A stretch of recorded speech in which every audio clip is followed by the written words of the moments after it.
외계 신공은 총 196화입니다. 구독 버튼 눌러주시고 끝까지 함께 달려주세요.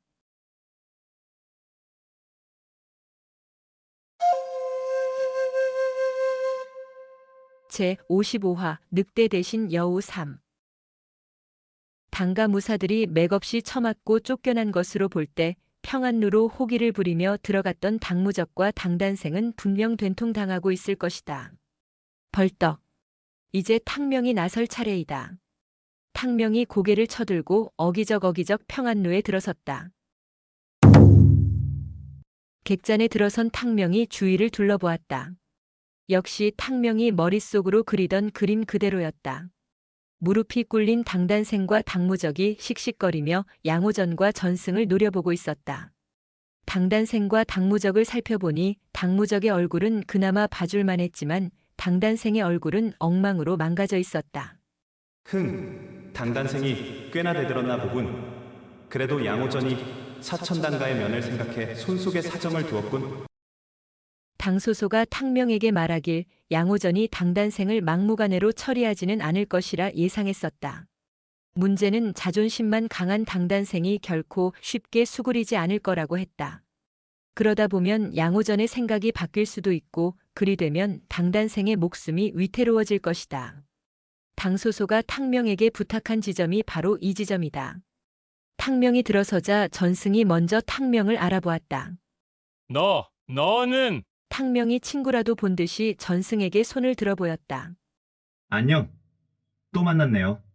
두 분은 평안로 단골이신가? 자주 보네요. 탕명이 들어서며 양호전과 전승을 아는 체 하자 찌그러져 있던 당단생과 당무적 또한 탕명의 출현에 의아한 표정이다. 탕명.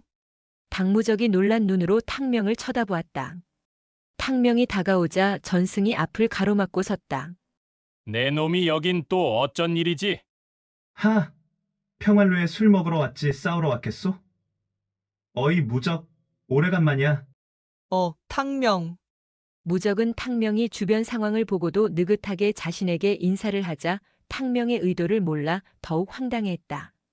이미 총관 위원을 꺾을 때부터 탕명을 달리 보기 시작했던 무적은 탕명이 혹시나 자신을 구해주지 않을까 하는 기대마저 하는 표정이었다. 양호전이 갑자기 나타난 탕명을 보며 신기하다는 듯 고개를 갸웃했다. 탕명이라 했던가? 낙양 한복판에서 그것도 대낮에 석봉과 아귀를 죽여놓고 어찌 이리 대담하게 이곳에 나타난 것이지? 너를 노리는 사람이 많을 텐데? 이자가 나를 걱정해주는 건가? 탕명이 고개를 끄덕였다. 노릴 테면 놀이라고 하라죠. 그런데 제 친구들이 뭘 잘못했길래 이리 험하게 다루시나요? 친구라고? 네. 제가 사천성도 출신이거든요. 쟤들과는 잘 아는 사이고요. 전승이 다시 눈을 부라리며 호통쳤다. 친구고 나발이고 내 놈과는 상관없는 일이니 죽고 싶지 않으면 썩 꺼져라. 안 그래도 친분이 있던 아귀를 죽인 탕명인지라 전승의 눈에는 살기가 가득했다. 탕명이 자꾸 끼어드는 전승을 보며 눈살을 찌푸렸다. 전승, 내 지금 타주님과 얘기 중인데 거 좀 끼어들지 마시오. 뭐라? 이놈이 안 그래도 탕명을 벼르고 있던 전승이다. 어린 탕명이 자신에게 명령조로 말하자 순간 전승의 눈이 뒤집혔다. 전승의 묵직한 주먹이 탕명에게 날아왔다. 이 주먹에 당단생과 당무적이 두들겨 맞았으리라. 그러나 전승의 생각과 달리 탕명은 당단생이나 당무적과는 차원이 달랐다. 반바퀴 회전하며 전승의 첫 번째 주먹을 피하자 약이 바짝 오른 전승이 쌍장을 휘두르며 달려들었다. 꼭 맞아봐야 정신을 차리는 놈들이 있지. 전승을 어찌 혼내줄까 생각하던 탕명은 전생의 사부 선우 무도가 창안한 역근경이란 무공 중 금강불괴지신을 펼쳐보기로 마음먹었다. 그렇지. 사람들 놀라게 하는 데는 금강불괴지신이 최고이지. 역근경은 전생의 사부인 선우 무도가 무려산 천산선인에게 배운 의술인 천공기공수를 수타진경에 접목해 창안한 무공이다. 역근경 속에는 금강불괴지신이라는 무공이 있는데 이는 자신의 몸을 단단하게 보호하여 상대의 공격을 튕겨내는 무공이다. 단전에 길을 끌어올린 탕명이 왼쪽 다리를 들어 오른쪽 무릎에 걸쳐놓고 양손을 합장하며 금강불괴지신의 자세를 취하고는 눈을 감아버렸다. 이 자세는 수타음경 15장과 호응하는 수타양경의 15번째 자세이다. 탕명이 요상한 자세를 취하며 눈까지 감아버리자 전승은 탕명이 자신을 놀린다고 생각해 더욱 우라가 치밀어 올랐다. 이놈이 내 앞에서 눈을 감아. 그래, 좋다. 타주께서 오늘 살인은 하지 말라 하셨지만 내 놈이 죽음을 자초하는구나. 온 힘을 끌어올린 전승의 주먹이 탕명의 가슴을 쳤다. 탕명의 비명소리가 아니었다. 엄청난 기세로 주먹을 내지른 전승의 비명소리였다. 때린 건 전승인데 오히려 전승의 손목이 부러져 버린 것이다. 전승의 주먹을 맞은 탕명은 빙판에서 미끄럼을 타듯 2장 정도 뒤로 미끄러져 나갔으나 별다른 충격을 받지 않은 듯 바로 눈을 떴다. 엄청난 고통에 전승이 그대로 주저앉았다. 저로수아. 탕명은 그저 눈을 감고 전승의 주먹을 무방비로 맞았던지라 지켜보던 양호전과 주변의 사람들은 적잖은 충격을 받았다. 탕명을 제외하면 가장 고수인 양호전의 눈에 의아함이 가득했다. 저놈의 정체가 대체 무엇이란 말인가? 저런 무공은 내 평생 듣지도 보지도 못했다. 지난번에는 탕명이 숭산파 대사형 대연을 검으로 제압하는 것을 봤던 양호전이었다. 오늘 보니 검술뿐만 아니라 내공도 상당한 수준이고 방금 자신이 보았던 무공은 괴이하기 짝이 없다. 타주인 자신이 나선다고 해도 탕명을 이긴다는 보장이 없어 보였다. 금강불괴지신의 자세를 푼 탕명이 씩 웃었다. 역시 다들 놀라 자빠졌군. 상황이 이렇게 변하자 탕명이 분위기를 주도하게 되었다. 어떤 협상이든 결국에는 힘과 타이밍 싸움이다. 힘을 보여줬으니 이제 타협할 시간이다. 양타주님, 제 친구들이 이렇게 어려움에 처했는데 모른 척할 수는 없지요. 쟤들 꼴을 보니 맞을 만큼 맞은 것 같은데 이쯤에서 풀어주시죠. 탕명이 괴이한 무공을 펼치며 나서주자 엄청나게 두들겨 맞은 무적의 표정에 한 가닥 희망이 피어올랐다. 그러나 당무적과 달리 당단생은 자존심이 뭉개진 것이 분한지 씩씩거리며 외쳤다. 현무관 제자가 왜 당가 일에 끼어드는 것이냐? 그리고 내가 왜 내 놈 친구냐? 내 놈 도움은 필요 없으니 끼어들지 마라. 이놈이. 당단생은 생각보단 더 꼴통이었다. 기가 막힌 탕명과 당무적이다. 아직도 상황 파악이 안 된 당단생은 그저 자신이 패한 것이 분통이 터져 앞뒤를 분간 못하고 있었다. 도와준데도 저리 버틴다면 어쩔 수 없다. 당단생, 꽤 얻어터진 것 같은데 아직 정신을 못 차렸군. 고개를 절레절레 흔들며 탕명이 양호전에게 폭권을 취했다. 양타주, 아직 정신을 못 차렸네요. 그냥 하던 일 계속하십시오. 탕명이 이리 말하고 한쪽 구석 자리에 앉았다. 공은 다시 양호전에게 넘어갔다. 탕명이 더 관여하지 않겠다는 듯 여유를 부리며 앉아있고 자신의 오른팔인 전승은 주먹이 부서져 고통에 신음하고 있다. 산전수전 다 겪은 양호전은 탕명의 출현이 우연이 아니라는 생각이 들었다. 탕명, 우연은 아닌 것 같고 여기 온 목적이 무엇이냐? 여우 같은 놈이 눈치는 빠르군. 크아. 싸움이 벌어지자 놀라 도망간 손님이 남겨놓은 백주를 탕명이 한 잔 따라 마셨다. 역시 타주님은 예리하시군요. 사실 난 청부업자입니다. 청부업자라고? 네, 돈 받고 일하는 청부업자. 저는 그저 돈 받고 저놈들 도와주러 왔습니다. 뭐 예전에 아는 사이이기도 하고 해서 겸사겸사. 누가 보낸 거지? 당백호가 보냈더냐? 탕명이 고개를 절레절레 저었다. 사천당과 당주는 지금 성도에 있는데 어찌 이런 일이 벌어질지 알았겠습니까? 그리고 청부업자의 덕목 중 가장 중요한 게 의뢰인의 신상을 누설하지 않는 것입니다. 그래? 만일 내가 오늘 끝장을 봐야겠다면? 순간 당무적의 표정에 긴장감이 흘렀다. 무적이 탕명을 쳐다보는 눈빛에 애절함이 넘쳤다. 만일 탕명이 자신을 구해준다면 충성이라도 다하겠다는 표정이었다. 자식, 알았어. 구해줄게. 양호전의 물음에 탕명이 고통을 참고 있는 전승을 노려보며 말했다. 뭐 저야 돈 받았으니 열심히 싸워야죠. 그러면 여기 있는 사람 중반 이상은 죽지 않겠어요? 탕명의 눈빛이 자신을 향하자 전승이 움찔했다. 싸움이 시작되면 탕명이 전승부터 죽이겠다는 뜻을 분명히 밝힌 것이다. 기세를 내뿜은 탕명이 슬쩍 여지를 내주었다. 양타주님, 서로 피를 봐야 좋을 게 없지 않나요? 강가의 귀한 아들에게 이 정도 했으면 타주님의 뜻을 확실히 전하신 것 같은데요. 잠시 생각하던 양호전이 당단생에게 물었다. 내가 당백호의 아들이렸다. 당단생이 아무 말이 없자 옆에 있던 당무적이 얼른 대답했다. 그렇습니다. 얘가 아들이고 저는 조카 됩니다. 좋다. 내 오늘은 당백호의 체면을 세워주겠다. 그러나 낙양에서 계속 허튼 짓거리를 한다면 다음번엔 분명 피를 볼 것이다. 알겠느냐? 고집센 당단생이다. 끝내 대답이 없다. 지켜보던 탕명은 어이가 없다. 그놈, 고집 한번 세네. 당소소는 강함과 부드러움을 함께 갖추었다. 하지만 당단생 이놈은 생각에 여유가 없고 고집만 세다. 당소소와 비교가 안 될 놈이다. 결국 사천당가는 당소수가 끌고 나가야겠구나. 탕명이 이리 생각하고 있는데 양호전이 탕명을 불렀다. 그리고 너 탕명, 양호전이 탕명에게 다가섰다. 쓸데없이 남의 일에 나서지 말고 낙양을 떠나라. 오늘은 그냥 가겠지만 다시 내 눈에 띈다면 그땐 가만두지 않겠다. 이자가 지금 날 협박하는 건가? 비록 안락함에 젖었다곤 하더라도 명색이 낙양 타주다. 타주로서 양호전이 빈말을 하진 않을 것이다. 게다가 양호전의 뒤에서 개방 거지들이 잔뜩 탕명을 노려보고 있었다. 원하는 것을 얻었으면 굳이 상대의 마지막 자존심은 꺾는 게 아니다. 탕명이 공손히 폭권을 취했다. 알겠소이다. 내 안 그래도 낙양을 뜨려던 참이니 너무 윽박지르지 마시오. 그럼 우린 가보겠습니다. 탕명이 꿇어 앉아있는 무적을 일으키며 말했다. 친구, 가자.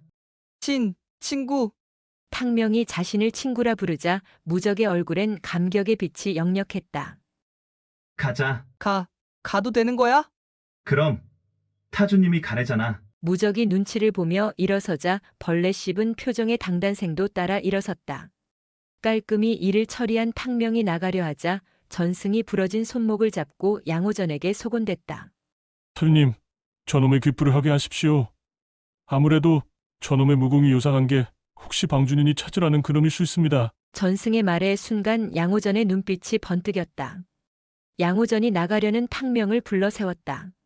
탕명, 잠시 대기. 나가려던 탕명이 돌아섰다. 뭐야? 그새 말을 바꾸는 건가? 양호전이 탕명에게 다가왔다.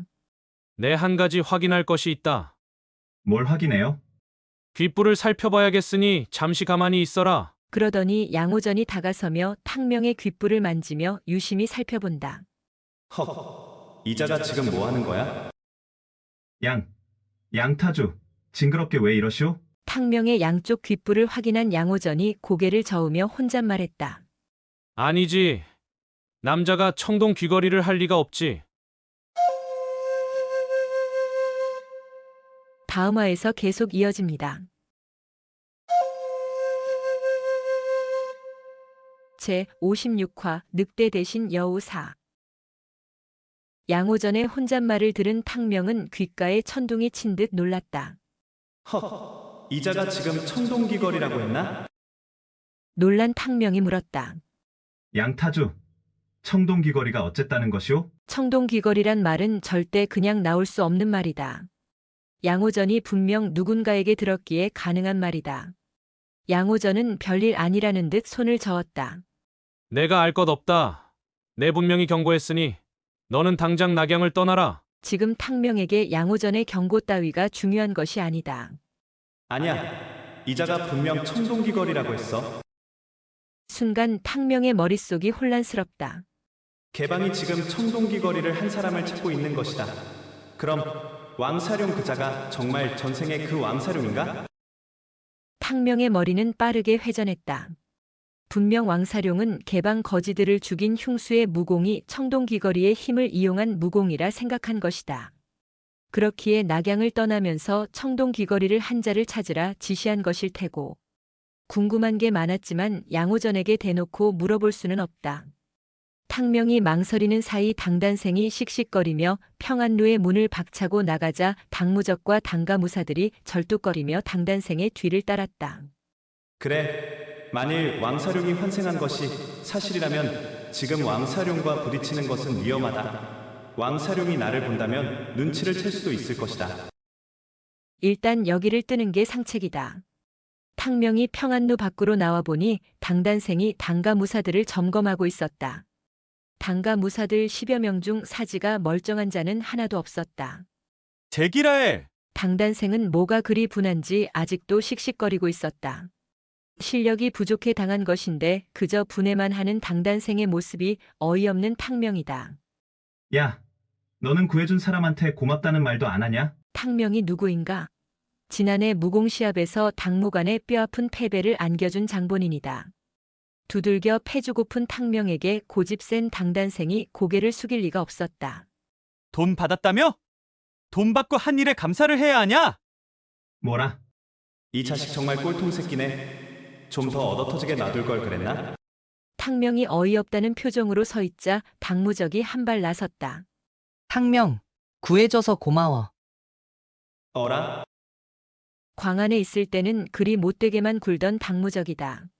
그런데 지금은 정말로 고마워하고 있는 표정이었다. 게다가 탕명을 바라보는 눈빛에는 존경심이 가득했다. 막상 당무적의 표정을 보니 탕명은 기분이 한결 좋아졌다. 그래, 내가 당단생과 일을 할 것도 아닌데 이놈이 몰아치거리던 그냥 무시하면 그만이지. 탕명이 무적의 어깨를 감싸 안으며 소곤댔다. 무적. 몸조리 잘하고 다음에 또 보자. 탕명이 이렇게 친근하게 자신을 대해주자 당무적은 그저 고마울 뿐이다. 응, 고마워. 너도 몸 조심하고. 그래, 나는 장안에 볼 일이 있어. 나중에 우리 멋지게 일을 벌여보자. 우리! 우리라는 말에 무적의 눈빛이 빛났다. 그래, 우리. 싫어? 아니, 좋아. 탕명과 무적이 다정하게 몰아 속삭이자 당단생이 짜증을 부렸다. 무적, 가자! 1살 어린 당단생이 무적에게 하대했다. 아무리 사촌당가 당주의 아들이라지만 엄연히 사촌형인데 무적의 기분이 좋을 리는 없다. 결국 당단생은 고맙다는 말 한마디 없이 돌아갔고 무적만이 탕명과의 약속을 확인하려는 듯 탕명에게 여러 번 고개를 끄덕였다.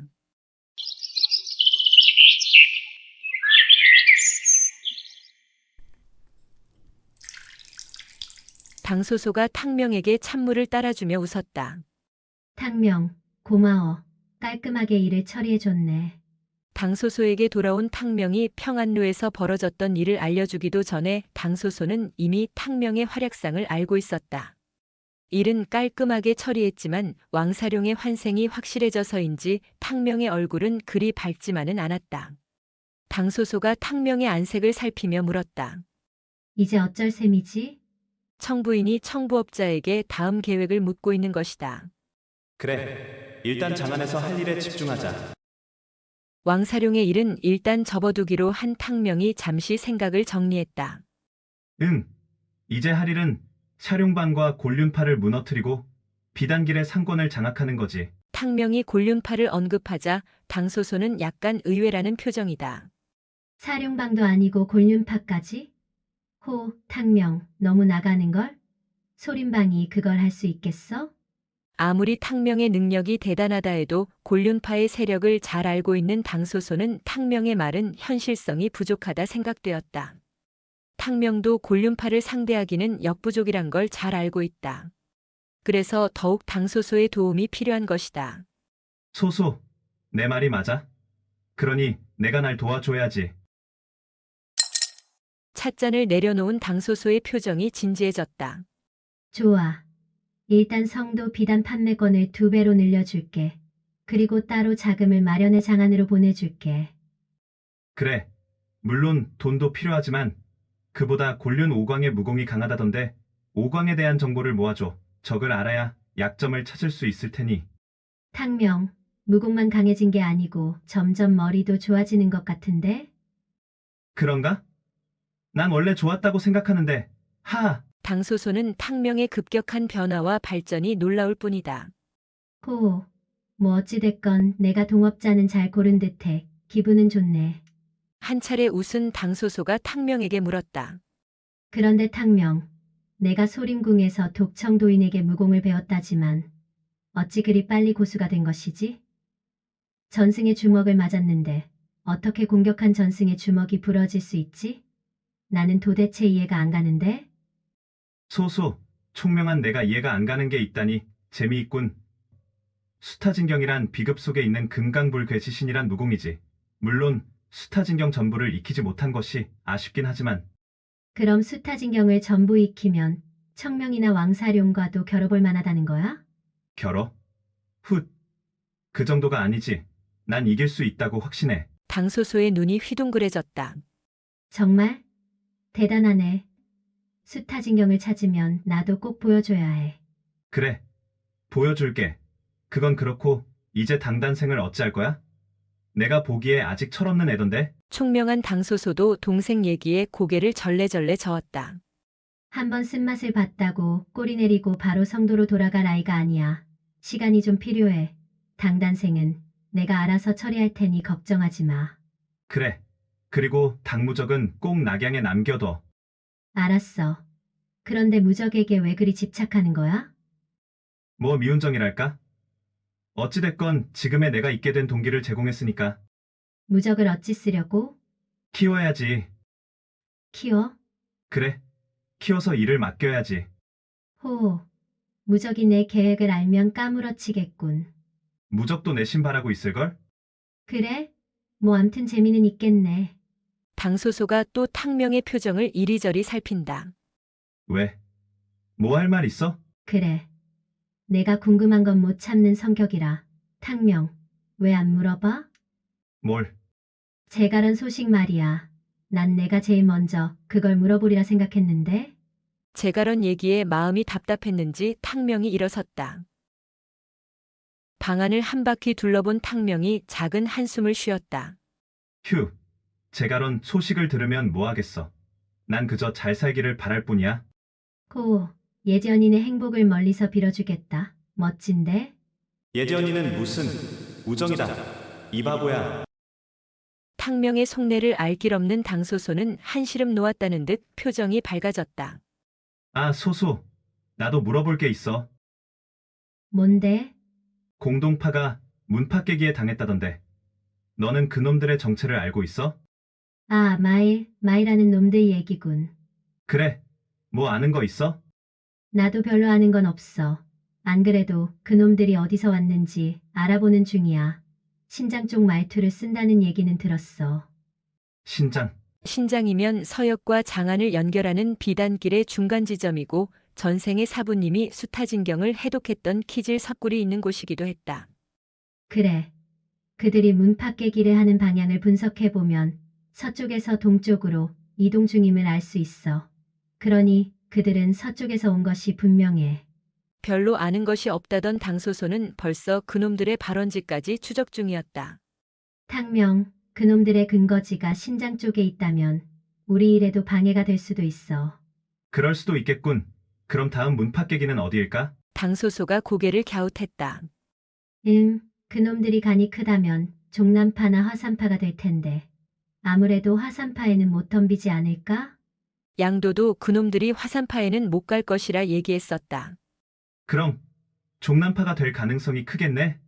모르지. 그놈들은 중원에 출연한 지 얼마 되지 않아 예측하기 어려워.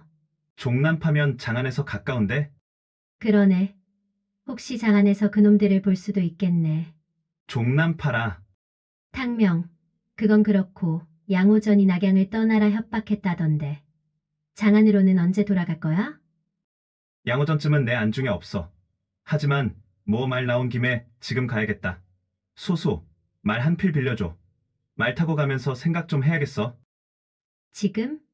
당소소가 못내 아쉬운 표정을 지었다. 알았어. 낙양 일이 정리되면 내가 장안으로 갈게. 그래, 그것도 좋지. 당소소가 건네준 말을 타고 탕명이 낙양성 서쪽 성문을 빠르게 빠져나갔다. 왕사룡의 출연으로 머리가 복잡해진 탕명은 생각할 게 많아졌다. 말은 탕명의 발이 되어 장안으로 달리고 탕명은 앞으로의 계획을 세우기 바빴다. 탕명의 말은 쉬지 않고 장안을 향해 달렸다. 이틀 밤낮을 달린 말이 지쳤는지 더는 달리기를 거부했다. 이제 장안성도 멀지 않았다. 말에서 내린 탕명 또한 지치긴 마찬가지였기에 적당한 객잔을 찾았다. 지친 말을 점소이에게 맡겨놓고 탕명이 객잔 안으로 들어서니 밤을 보내기 위해 많은 사람이 객잔 안에 북적이고 있었다. 그런데 특이하게도 이 객잔에는 무리민으로 보이는 사람들이 많아 보였다. 겨우 구석에 한 자리를 얻은 탕명이 국수와 만두를 먹으며 허기진 배를 달래고 있었다. 객잔 문이 열리며 흑인 하나가 급하게 뛰어들어오더니 중앙에 앉아있던 한 무리의 무리민들에게 다급히 외쳤다. 왔네, 왔어. 그놈들이 오늘 아침에 종남파에 들이닥쳤다네. 흑개인의 말에 모두의 시선이 그에게 쏠렸다. 그래서 종남파와 결혼한가? 아이 아까워라. 미리 알았더라면 구경해러 가는 건데. 종남파는 여기서 남쪽으로 산 하나만 넘으면 될 만큼 가까운 거리이다. 탕명의 귀가 쫑긋 세워졌다. 그놈들이라면 혹시 마일과 마이라는 놈들의 얘기가 아닐까? 객잔에 있던 사람들이 모두 흑인의 다음 얘기를 기다렸다. 오기는 왔는데 종남파와의 비문은 이루어지지 않았다더군. 순간 잔뜩 기대했던 사람들의 표정에서는 실망의 기운이 역력했다. 왜 비무가 이루어지지 않았다는 건가? 종남파라면 그놈들을 물리칠 수 있을 텐데. 글쎄 이번에는 젊은 여인이 황금 괴짝을 가지고 나타났다고 하더군. 그런데 종남파에서 여인과는 싸울 수 없다며 비무를 거부했다네. 다음 화에서 계속 이어집니다. 제 57화 조직을 만들어라 1. 흑개인의 얘기에 귀를 쫑긋 세우고 있던 탕명은 어이가 없다. 훗, 웃기고 있네. 무서워서 피했겠지. 전생의 여자였던 탕명은 종남파가 여인이라는 이유로 비무를 거절했다는 얘기에 자신도 모르게 이렇게 중얼거린 것이다. 뭐시라? 근육이 우락부락한 사내가 탕명을 쏘아보며 벌떡 일어섰다. 이 썩을 놈. 내 놈이 감히 종남파를 비웃은 것이냐? 사실 이 지역은 종남파의 영향력 아래 있었기에 종남파를 추종하는 작은 무림 방파들이 많은 곳이다. 객잔에 모여있던 사람들 중 당연히 종남과 관련이 있는 사람이 있었는데 그중 한 명이 탕명의 비웃음에 발끈한 것이다. 썩을 놈이란 소리에 탕명도 가만히 있을 수는 없었다. 정말 어이없네. 무궁을 겨루는데 남녀 구별이 어디 있지? 그럼 종남파는 여인이 휘두르는 검이 날라오면 피하지도 않는단 말인가? 탕명의 말에 한 무리민이 고개를 끄덕였다. 그건 그렇지. 예전에는 무림을 진동시킨 여협객도 있었다고 하더군. 정말 난 그런 소리는 처음 듣는데. 세상은 넓은데 왜 없겠어. 아미파 장문 멸절의 무공 실력도 대단하다던데. 예이, 그거야 다 전설 같은 소리지. 아미파는 사천 구석에 처박혀 중원에 나서지 않은 게 벌써 10여 년이 넘었네. 그리고 난 생전 여자 고수는 본 적이 없네. 어찌 여자가 남자를 이기겠는가? 서로 한마디씩 하니 객잔 안은 순식간에 소란스러워졌다. 덩치 좋은 사내가 다시 나섰다. 하하하. 당연하지. 어디 여자 따위가 남자들과 검을 겨누겠는가? 다 헛소리지. 만일 여인이 이 황 어른의 돌을 받아낸다면 내 이 자리에서 개똥이가 되겠다. 근육질 사내가 묵직한 돌을 꺼내 허공에서 3번을 돌리니 윙윙윙 하는 소리가 나며 과연 그 기세가 대단했다. 우와! 객잔 안에는 무리민이 아닌 사람들도 상당수였기에 근육질 사내의 위용에 여기저기서 감탄사가 튀어나왔다. 탕명이 흘깃 보니 사내의 도에는 확실히 상당한 힘이 실려 있었다. 그러나 사내의 천부적 힘이 강한 것이었다. 상대의 내공을 느낄 수 있는 탕명의 눈에는 결코 인류고수라 할 수는 없는 무공이었다. 훗, 너 같은 놈은 전생에 나를 만났으면 벌써 목이 댕강했을 거다. 하지만 지금은 멀쩡한 남자 몸으로 저놈을 혼내줘봐야 별다른 감흥이 없을 것이다. 탕명은 사내가 한 번 더 자신에게 시비를 걸면 나서서 혼 좀 내줘야겠다고 생각하고 있었다. 그때 어디선가 젊은 여인의 까랑까랑한 음성이 울렸다. 굿. 얼마나 대단한 도인지 내 그 도를 받아보지. 사람들의 시선은 순식간에 객잔 한쪽에 앉아있던 여인에게 쏠렸다. 여인은 검은 망사를 내려트리고 있었기에 얼굴에 윤곽만 보였고 목소리로 복원대 채 수물이 안 됐으리라. 소녀의 맞은편에는 무표정한 얼굴의 중년 남자 2명이 앉아 있었다. 지금까지 3사람은 한 번도 소리를 내며 얘기를 나누지 않았기에 사람들의 시선을 끌지 않았었다. 고수다. 탕명은 그들을 보는 순간 단박에 느낄 수 있었다. 소녀는 모르겠으나 소녀 앞에 앉아있는 2명의 남자에게서는 분명 강한 내공이 느껴졌다. 어느새 소녀가 자리에서 일어나 근육질 사내 앞에 섰다. 호, 재밌게 됐군. 탕명은 소녀가 자신이 있기에 나선 것이라 생각했다. 하지만 객잔 안의 사람들은 어린 여자애가 그저 치기 어린 장난을 하는 것으로 생각했다. 근육이 터질 듯한 사내 또한 갑자기 어린 소녀가 자신에게 도전하자 어이가 없다. 얘야, 너 몇 살이니? 거한이 어린아이 달래듯이 묻자 소녀의 대답이 가관이다. 나이는 왜 묻는 거지? 당신의 도는 남자와 여자도 가리고 나이도 가리는 것인가? 맹랑하고 통쾌했다. 하하하, 옳은 말이오. 객잔은 어느새 어린 소녀를 응원하는 분위기로 바뀌었다.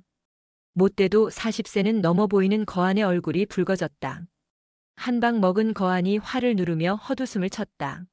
하하하, 맹랑한 것. 그럼 정말 내가 나의 도를 받아보겠다는 것이냐? 안 그러려면 못하러 나섰겠소? 어린 소녀를 핍박한다는 소리를 들을까 싶어 참으려 했던 거한이 결국 폭발했다. 어린 계집이 어찌 이리 버르장머리가 없는 것이냐? 내 내년에 버릇을 고쳐주마. 그래도 차마 돌을 휘두를 순 없었는지 돌을 거둔 거한이 소녀를 향해 손을 들어 올렸다. 저런! 거한의 거대한 손이 소녀의 뺨을 향해 내리쳐지자 지켜보던 사람들은 가냘픈 소녀가 크게 다칠까 걱정하였다. 탕명 또한 여차하면 소녀를 도와주려 시선을 집중하였다. 그런데 이상했다. 소녀와 같이 앉아있던 사내 둘은 소녀가 위험한 상황에 처했지만 아무런 움직임이 없었다. 아니 오히려 아무 일도 일어나지 않았다는 듯 표정 하나 변화가 없었다. 2사람은 이미 결과를 알고 있었을까? 사람들의 예상과는 달리 소녀가 살짝 물러서며 거한의 손바닥을 가볍게 피하는 것이 아닌가. 자신의 손이 그저 허공을 가르자 거한의 얼굴이 더욱 붉어졌다. 이 인연이 소녀가 보통이 아님을 직감한 거한이 이번에는 3차례 연속 주먹을 날렸다. 탕명은 소녀가 한 차례 거한의 공격을 피하는 신법을 보고 거한의 주먹이 결코 소녀를 다치게 하지는 못하리라 간파했다. 호, 제법인데? 역시나 이번에도 탕명의 예상대로 거한의 주먹은 허공만 갈랐다. 와, 소녀가 보통이 아니군. 여협이 나타났군. 사람들의 환호가 이어지자 거한의 얼굴은 점점 더 붉게 물들었고 결국 자제력을 잃은 거한이 돌을 꺼내 들었다. 인연, 검을 뽑아라. 저런! 소녀를 상대로 너무한 것 아닌가? 거한이 살기를 보이자 웃고 즐기던 사람들의 표정도 순식간에 굳어졌다. 탕명도 약간 걱정되어 소녀의 일행을 쳐다보았다. 이상하군. 돌을 뽑아 들었는데도 아무런 반응이 없다니. 그랬다. 소녀의 일행인 2 사내는 거한이 돌을 뽑아 들었지만 여전히 아무런 행동도 하지 않았다. 다만 식사하던 젓가락을 내려놓고 구경이라도 하겠다는 듯 소녀를 향해 돌아앉을 뿐이었다. 사람들의 걱정과는 달리 소녀의 대응도 의외였다. 소녀도 허리에 찬 검을 뽑았다. 굿.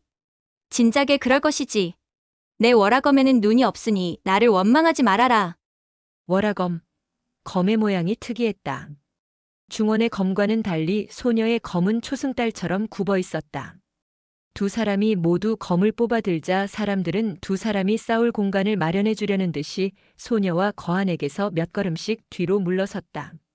그러자 꽤 널찍한 공간이 마련되었다. 소녀가 2번 허공에 검을 휘두르고는 웃었다. 굿. 어디 내 놈이 얼마나 대단한 사내인지 보자. 뭐시? 인연이 어린 소녀가 사람들 앞에서 자신을 조롱하자 거한의 눈빛에서 살기가 번뜩였다. 거한은 비록 소녀의 신법이 신묘했으나 자신의 힘을 믿고 있었다. 소녀가 들고 있는 작고 얇은 검으로 자신의 묵직한 돌을 받아내는 것은 불가능하다고 생각했다. 인연. 지금이라도 사죄하고 물러서면 목숨은 살려주겠다. 말 맞네. 됐거든. 거한의 도가 세차게 허공을 갈랐다. 거대한 도가 소녀의 월화검을 내리쳤으나 사람들의 예상과는 달리 소녀는 별일 아니라는 듯 거한의 돌을 잘도 받아냈다.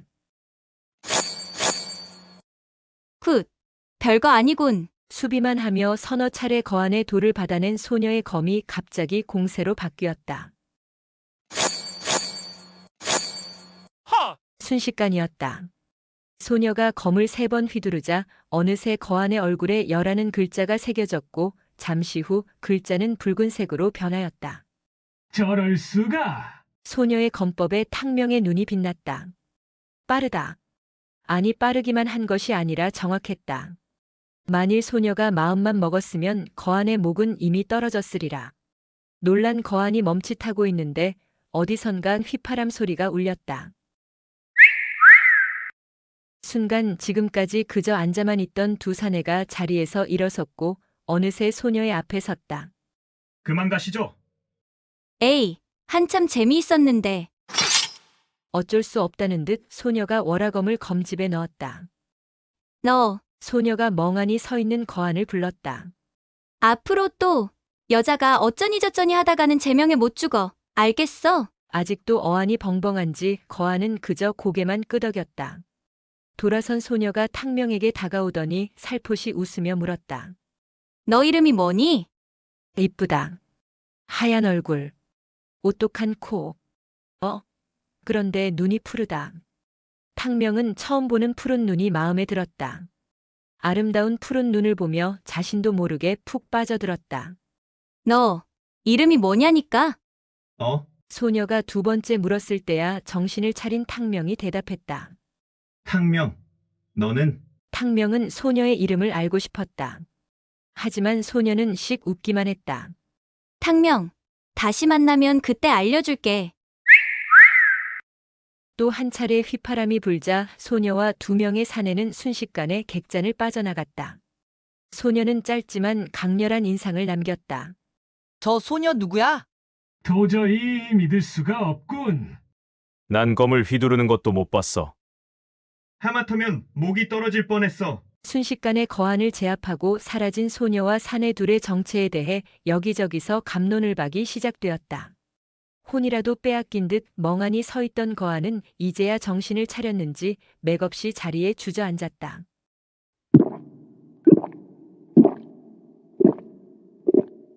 거한은 죽다 살아난 것이 실감이 안 나는 듯 연거푸 술잔을 들이켰고 얼굴에 난 상처도 치료할 생각을 못했다. 소녀가 사라지자 탕명은 그제야 소녀의 정체를 알 것도 같았다. 아, 그렇군. 저 소녀가 종남파에 찾아갔던 그 여인이 아닐까? 그렇다면 같이 있던 사내들이 마일과 마일일 것이다. 그리고 특이한 것은 2 사내가 소녀에게 존대했다는 것이다. 그건 소녀의 지위가 그들보다 높다는 것을 의미했다. 뭐지? 공주라도 되는 건가? 어린 소녀가 저 정도의 무공 실력이라면 종남파가 비물을 거부한 이유도 어느 정도 이해가 갔다.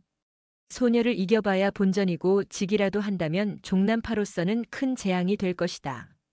무림이 재미있어지겠군. 탕명은 전생에 무림을 진동시켰던 자신과 푸른 눈의 소녀를 비교해 보았다.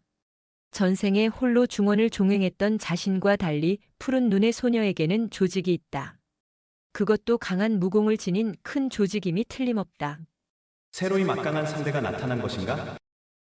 곤륜파의 오광, 화산파의 청명, 개방의 왕사룡에 이어 강력한 상대가 탕명의 앞에 나타난 것이다. 물론 누구든 1대1로 상대한다면 자신이 있는 탕명이다. 그러나 전생에서도 수십 명의 고수를 혼자 상대하다 허무하게 죽지 않았던가. 그래, 2번 당할 수는 없다. 역시 나 혼자로는 역부족이야. 조직을 키워 움직여야 해. 머릿속이 복잡해진 탕명은 아름다운 소녀의 푸른 눈을 떠올리며 언제고 다시 만나기를 바랬다. 그것은 이성에 대해 끌림이라기보단 일종의 아름다움에 대한 추구였다. 푸른 눈의 소녀가 묘한 여운을 남기고 사라지자 약간 허탈해진 탕명은 객잔방에 누웠다. 소녀는 어디로 갔을까? 종남파가 비물을 거부했으니 화산으로 가 청명에게 도전할 수도 있다. 종남이든 화산이든 이런 거대 문파에까지 도전하는 소녀는 분명 대단한 조직의 일원임이 분명하다. 소림방의 힘을 키워야 한다. 탕명은 소림삼거를 떠올렸다. 자신이 수타음경에 내공 씨앗을 전해주고 무공을 가르친다면 소림삼걸의 무공이 일취월장할 것이다. 다만 독청에게서 받은 내공 씨앗을 아직 남에게 전수할 만큼 키우지 못했다는 것이 문제였다. 전생의 사부 선우 무도에게 받은 내공 씨앗은 맑고 정순했다. 그러나 독청은 변질된 수타양경의 자세로 수련했기에 내공 씨앗의 탁함이 섞여 있다. 이것이 독청이 최고의 고수가 될 수 없는 이유이다. 휴, 수타진경을 먼저 찾아야 하나? 잃어버린 수타진경을 찾는다면 독청에게서 받은 탁한 내공 씨앗을 정화할 수 있다. 그러면 탕명의 무공은 더욱 강해질 것이고 그것이 소림파를 최고의 문파로 키울 수 있는 근본적인 힘이 될 것이다. 할 일이 많군. 머릿속에 구상한 일은 많았지만 짐을 같이 나눌 사람이 없다. 당소소와 양도가 큰 힘이 되어주지만 수타진경을 찾고 제자를 키우는 일은 그들이 도와줄 수 없다. 조급해한다고 방법이 있는 것은 아니다. 하나씩 해결하고 한 걸음씩 나아가야 한다. 답답한 마음에 한참을 뒤척이던 탕명의 눈꺼풀이 스르르 감겼다. 다음 화에서 계속 이어집니다. 제 58화 조직을 만들어라 2. 장안으로 돌아온 탕명이 한 달째 소림 삼걸의 체력을 단련 중이다. 초주검이 된 삼걸이 이걸의 뒤를 이어 마지막으로 몽산 송월대에 올라왔다. 삼걸 셋 다 그대로 바닥에 주저앉았다. 아이고, 탕명이 소림 삼걸을 보며 웃는다. 소림삼걸. 다시 내려갔다가 와. 형님. 벌써 3번이나 갔다 왔습니다. 다리가 풀려 더는 뛸 수가 없습니다. 해지기 전에 내려갔다 올라오면 체력 시험 통과다. 통과하면 내공 씨앗을 전수할 것이다. 싫으면 말고. 실탄이요. 형님, 금방 다녀오겠습니다. 일걸이 제일 먼저 뛰어내려갔다. 형, 같이 가. 일걸이 앞장서 뛰니 뒤질세라 이걸과 삼걸도 뛴다. 소림 삼걸을 지켜보던 탕명의 고개가 끄덕여졌다. 얼마 전 당소소가 보내준 자금이 도착했고 비단 판매권도 2배로 늘어나 소림방을 운영할 재정적 바탕은 마련되었다. 그렇기에 소림 삼걸을 쓸만한 무리민으로 키워야 할 때이다. 이제 삼걸이 어느 정도 준비가 된 듯한데. 삼걸이 준비가 되었으니 이제는 탕명이 문제였다. 삼걸에게 내공 씨앗을 전수하려는 탕명은 처음 해보는 일이라 여간 긴장된 것이 아니다. 해가 어둑어둑 저물 때쯤 다시 거친 숨소리가 들려왔다. 땀범벅에 침까지 질질 흘리며 곤죽이 된 삼걸이 나란히 정상에 나타났다. 탕명은 나고자 없이 셋이 동시에 올라온 것에 무엇보다 마음이 흡족했다.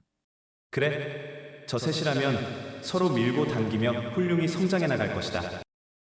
형님, 합격인가요?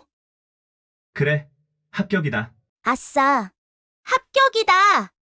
자, 내일부터 차례대로 내공 씨앗을 전해주겠다. 드디어 저희가 무공을 배우는 건가요? 그래, 수고했다. 오늘은 푹 자고 내일 아침 깨끗이 목욕하고 집안을 정갈히 해놓고 기다려라. 네, 형님.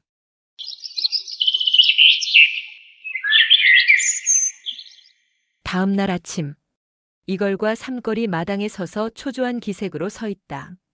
내공 씨앗을 전할 때는 특히 조심해야 했기에 탕명은 이걸과 삼걸에게 주의를 잘 지켜달라 당부했다.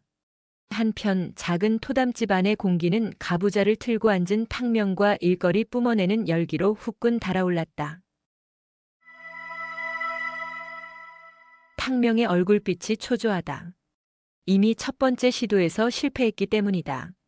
독청도 탕명에게 내공 씨앗을 전수할 때 곤욕을 치렀었다.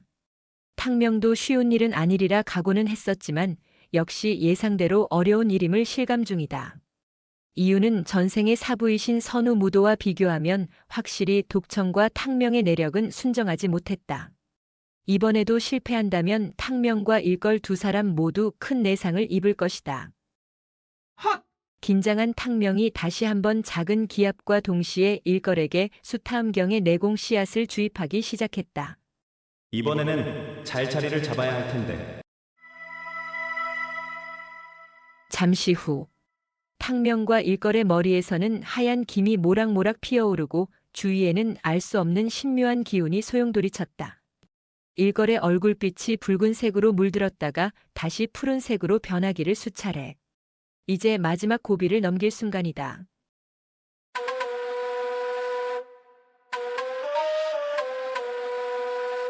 일걸의 단전으로부터 한 가닥 탁한 기운이 밀려 콧구멍으로 뿜어져 나왔다. 되었다.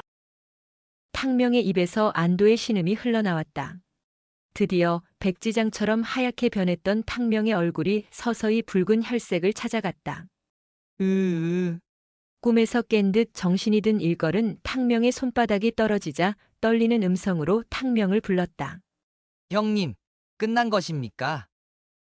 휴, 위험했어. 이걸, 다행이다. 잘 끝났다. 얼마나 힘들었는지 탕명이 고개를 절레절레 저었다. 괜찮으십니까? 그래, 괜찮다. 사실 원칙대로라면 내공을 좀 더 키운 뒤 석 달 뒤쯤 해야 했던 일이었다. 그러나 할 일이 많은 탕명은 더는 기다릴 수가 없었다. 어찌됐건 무사히 일걸에게 수타함경의 내공 씨앗을 전하는 데 성공했다. 이제 중요한 것은 일걸에 끌어올랐던 진기를 가라앉히고 내공 씨앗이 단전에 잘 자리 잡도록 하는 것이다. 일걸, 이제 단전의 진기가 자리 잡도록 오늘은 푹 쉬어라. 네, 형님. 탕명은 이렇게 사흘 간격으로 이걸과 삼걸에게 수타함경 내공 씨앗을 전하였다. 삼걸의 단전에 수타함경의 내공 씨앗이 안착한 것을 확인한 탕명이 기쁨의 한숨을 쉬었다. 휴, 이제 한숨 돌렸네. 이로써 소림 삼걸은 단전에 수타함경의 내공 씨앗을 품고 강한 무리민이 되기 위해 다시 태어난 것이다. 삼걸이 흥분된 표정으로 물었다. 형님, 이제 무공을 배울 준비가 된 건가요? 그래, 준비되었다. 내일부터 수타양경을 수련할 것이다. 기대만 땅이에요. 내일 동트기 전에 몽산 송월대에서 나를 기다려라. 넵, 형님. 흐뭇한 마음으로 객잔에 돌아오니 양도가 새로운 소식을 가지고 기다리고 있었다. 탕명, 마씨 무리가 이번에는 황보세가에 들이닥쳤다더군. 황보세가라면 외공에 탁월한 장점이 있는 전통의 무림 집안이다. 어찌 됐나요? 종남파처럼 황보세가도 비물을 거부했나요? 황보세가는 기질이 호방하여 결코 물러서는 법이 없는 집안이지. 애석하게도 무공을 겨뤘지만 마삼에게 패했다 하더군. 마삼이요? 그럼 마이에 이어 마삼이란 자도 있는 거네요? 그건 모르지. 마사도 있을지. 하긴 푸른 눈의 소녀가 객잔에서 휘파람을 듣고 급히 사라진 것은 누군가를 만나기 위해서일 것이다. 그렇다면 당연히 무리의 수가 더 많을 것이다. 응, 생각했던 것보다 마씨 무리에는 고수의 수가 많겠군요. 아무래도 그럴 공산이 크지. 그건 그렇고 삼걸에게 내공 씨앗을 전수하는 건 끝난 거야? 네, 끝났어요. 양형은 어찌하실 건가요? 수타진경을 배우실 생각이 없으세요? 양도는 비록 청성파의 무공을 배웠지만 이류 수준을 벗어나지 못하고 있다. 역시 이류 고수에서 인류 고수가 되려면 수타진경을 익히는 게 제일 빠른 길이다. 양도 본인도 그 점을 잘 알고 있었다. 내 며칠 생각해보았는데 일단 소림삼걸에게 무공을 전수하는데 집중하는 것이 좋겠어. 양도는 청성파의 속가제자로서 도리를 지키려 하는 것이다. 알겠습니다. 후일 수타진경을 찾게 되면 그때 다시 생각해보세요. 그래, 그러는 것이 좋겠어. 아쉽지만 어쩌겠는가. 본인이 원하지 않으면 할 수 없는 일이다. 해도 뜨기 전 어둠침침한 몽산 송월대에 소림방이 총집합했다. 그래봐야 5분이지만 서서히 여명이 밝아오자 탕명이 호기롭게 선언했다. 준비는 끝났다. 이제 너희에게 수타양경을 전수하겠다. 야오! 수타음경 내공 씨앗을 받았으니 이제 외공인 수타양경을 익힐 차례이다. 수타양경 중에서 내가 먼저 하나의 자세를 취하면 너희는 나를 따라서 자세를 취하거라. 그 다음 내가 자세에 맞는 수타음경의 요결을 낭송하면 너희들도 따라서 낭송하는 것이다. 탕명이 먼저 첫 번째 요가 자세를 취하고 암송을 시작했다. 잡념을 남김없이 불살라 없애고 마음을 잘 다듬은 수행자는 이 세상도 저 세상도 다 버린다. 뱀이 묵은 허물을 벗어버리듯. 탕명이 암송하자 소림 삼걸이 탕명의 자세를 따라 취하며 낭송했다. 잡념을 남김없이 불살라 없애고 마음을 잘 다듬은 수행자는 이 세상도 저 세상도 다 버린다. 뱀이 묵은 허물을 벗어버리듯.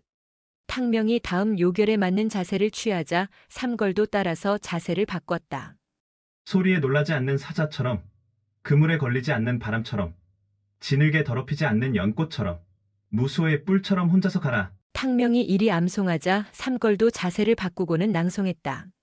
소리에 놀라지 않는 사자처럼, 그물에 걸리지 않는 바람처럼, 지늘게 더럽히지 않는 연꽃처럼, 무소의 뿔처럼 혼자서 가라. 잘했다. 이제부터는 자세를 바꿀 때마다 노래를 부른다. 따라해봐. 마지막처럼, 마마. 마지막처럼, 마치 무소의 뿔처럼 혼자 가. 소림 삼걸이 탕명이 부른 노래를 따라 불렀다. 마지막처럼, 마마, 마지막처럼, 마치 무수의 뿔처럼 혼자 가. 처음에는 서로 박자가 맞지 않아 엉성해 보였으나 몇 번 반복하자 마치 합창단이 노래를 부르듯 흥이 났고 나중에는 경건한 마음마저 들게 됐다. 노래의 힘은 무공수련에 엄청난 도움이 되었다. 마지막처럼, 마마, 마지막처럼, 마치 무수의 뿔처럼 혼자 가. 이렇게 네 사람이 자세를 바꿔가며 수타음경의 요결을 암송하자 지켜보던 양도조차 감동하였다. 세상에 이런 수련 방법이 있다니. 탕명은 어떻게 이런 수련 방법을 만들어낸 것이지? 아무튼 현촉검의 힘은 참으로 신기하군. 양도는 고촉국의 신물인 현촉검이 어리숙했던 탕명을 바꿔놓았다 믿고 있었다. 양도의 생각은 어느 정도는 맞았다. 하지만 지금의 탕명은 전생에 탕유가 없었다면 결코 만들어질 수 없는 탕명이었다. 이렇게 몽산 송월대에서 수련한 지 열흘이 지났다. 어느덧 탕명과 삼걸의 호흡도 착착 맞아들어갔다. 마지막처럼, 마마, 마지막처럼, 마치 무소의 뿔처럼 혼자 가.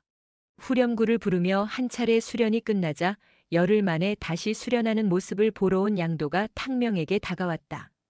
탕명, 어찌 이런 방법을 생각해낸 거야?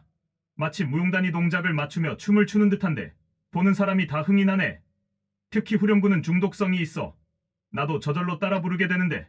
물론 이 모든 수련 방법은 전생의 사부인 선우무도에게서 배운 것이다. 하지만 지금으로서는 탕명이 만들어낸 것으로 할 수밖에 없다. 그런가요? 저도 처음에는 이게 효과가 있을까 했는데 하다 보니 저도 저절로 흥이 나네요. 양도는 그저 탕명이 신기할 뿐이다. 암튼 너는 처음으로 무공수련의 음악과 무용을 도입한 최초의 사부가 됐어. 다만 이걸과 삼걸은 근력이 딸리는지 아직 자세가 엉성하네. 손가락만으로 물구나무서는 자세는 아직 무리인 듯한데. 그렇죠. 손가락에 내공을 집중시켜야 하는데 당연히 지금은 안 되죠. 그래도 손바닥으로 지탱하며 곧잘 따라 하고 있어요.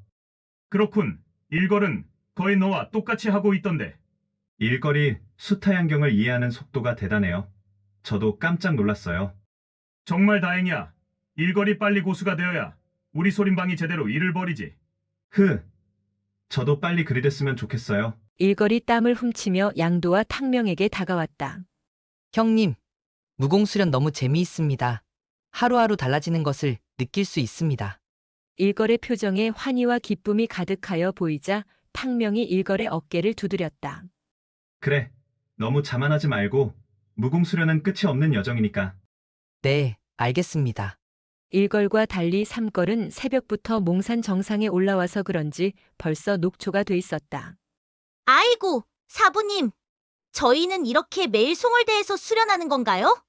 그냥 집 마당에서 수련하면 안 되나요? 하체를 단련하고 마음을 곧게 가지기 위해 송월대에 오르는 것인데 삼걸이 벌써 꾀를 부리는 것이다. 하긴 아직 어린 삼걸로서는 매일같이 송월대에 오르는 것이 체력적으로 부담이 되기는 할 것이다. 어찌할까 생각하던 탕명이 이걸에게 물었다. 이걸, 너는 어떠냐? 너도 송월대에서 수련하는 것이 힘드냐? 이걸은 무공을 배운다는 것만으로도 요즘 살맛이 났기에 하나도 힘든 기색이 없다. 저는 송월대에서 수련하든 마당에서 수련하든 상관없습니다. 그저 매일매일 수련하는 것이 즐거울 뿐입니다.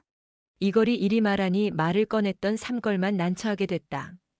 이리들 모여봐. 탕명이 소림 삼걸을 불러놓고 결론을 내주었다. 너희도 알다시피 소림방은 소수정예이다. 새로이 문파나 방파를 만들 때는 최초 제자들이 제일 중요한 것이다. 우리의 미래는 너희에게 달렸다. 소림방이 소림파가 될 때까지는 딴 생각하지 말고 수련에 집중해야 한다. 알겠지? 네, 사부님. 탕명이 이렇게 다짐을 받으니 삼걸도 수긍하는 눈치였다. 삼걸의 부족한 체력도 시간이 지나면 저절로 해결될 것이다.